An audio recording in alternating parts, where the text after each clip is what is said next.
कृष्णा, राधे राधे। ज्येष्ठ मास के कृष्ण पक्ष की एकादशी को अपरा एकादशी तथा अचला एकादशी के नाम से जाना जाता है। यह एकादशी 12 मई शुरू होगी और 13 मई को समाप्त होगी। सूर्योदय के कारण यह एकादशी का व्रत 13 मई को ही किया जाएगा। अब हम एकादशी के व्रत कथा को सुनते हैं। युधिष्ठिर कहने लगे कि हे भगवान, ज्येष्ठ कृष्ण एकादशी का क्या नाम है तथा इसका माध्यम में क्या है, सो आप मुझे कृपया करके कहिए। भगवान श्री कृष्ण कहने लगे कि हे राजन, एकादशी का नाम अचला या अपरा एकादशी भी दो नामों से जाना जाता है। पुराणों के अनुसार ज्येष्ठ मास के कृष्ण पक्ष की एकादशी का नाम अपरा एकादशी है, क्योंकि यह अपार फल प्रदान करने वाली है, जो मनुष्य इस व्रत को करते हुए संसार में प्रसिद्ध हो जाते हैं। इस दिन भगवान श्री विक्रम की पूजा की जाती है। अपरा एकादशी के व्रत के प्रभाव से ब्रह्म हत्या तथा भूत योनि, दूसरे की निंदा आदि के सब पाप दूर हो जाते हैं। इस व्रत के करने से पर स्त्री गमन, झूठी गवाही देना तथा झूठ बोलना, झूठे शास्त्र पढ़ना या बताना, बनाना, झूठा ज्योतिषी बनाना तथा झूठा वैद्य बनना, ये आदि सब पापों से मुक्ति मिलती है। जो क्षत्रिय युद्ध से भाग गए और वे नरकगामी होते हैं, परंतु अपरा एकादशी के व्रत के प्रभाव से वे भी स्वर्ग को प्राप्त होते हैं। जो शिष्य गुरु की शिक्षा ग्रहण करते हैं और उनकी निंदा करते हैं, अवश्य नरक में पड़ते हैं, मगर अपरा एकादशी के व्रत करने से इस पाप से वे मुक्त हो जाते हैं। जो फल तीनों पुष्कर में कार्तिक पूर्णिमा को स्नान करने से प्राप्त होता है, गंगा तट पर पितरों का पिंडदान करने से प्राप्त होता है और अपरा एकादशी के इस व्रत के करने से प्राप्त हो जाता है।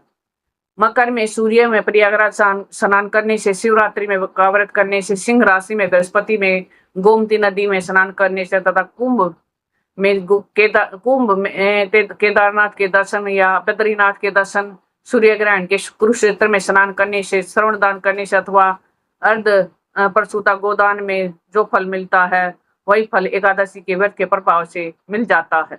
यह व्रत पाप रूपी वृक्ष को काटने के लिए कुल्हाड़ी का काम करता है।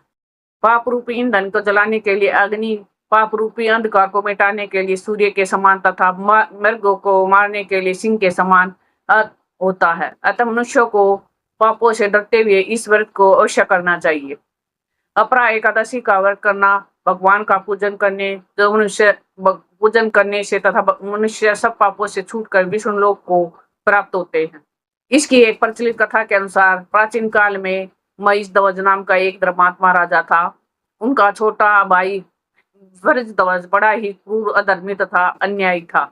वह अपने बड़े भाई से द्वेष करता था। उस पापी ने एक दिन रात्रि के समय अपने बड़े भाई की हत्या करके उसकी देह को एक जंगली पीपल के नीचे गाड़ दिया। इस अकाल मृत्यु से राजा प्रेतात्मा के रूप में उसी पीपल पर रहने लगा और उस अनेक उत्पात करने लगा।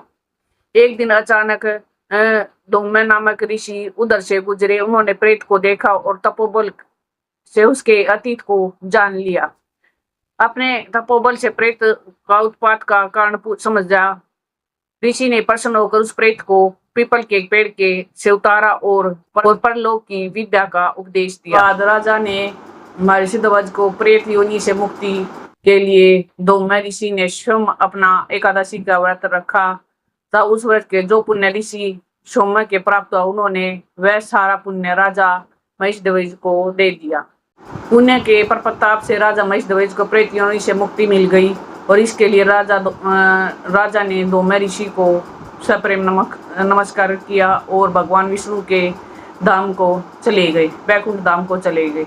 अपरा एकादशी के प्रभाव से राजा महिषध्वज को तुरंत ही प्रेत योनि से छुटकारा मिल गया। उसके सारे पाप धुल गए और वह दिव्य शरीर धारण करके वैकुंठ को चला गया और वह दिव्य शरीर धारण कर स्वर्ग लोक को चले गए। जाते समय राजा ने धूम्य ऋषि का आभार प्रकट किया और बताया कि कैसे इस व्रत के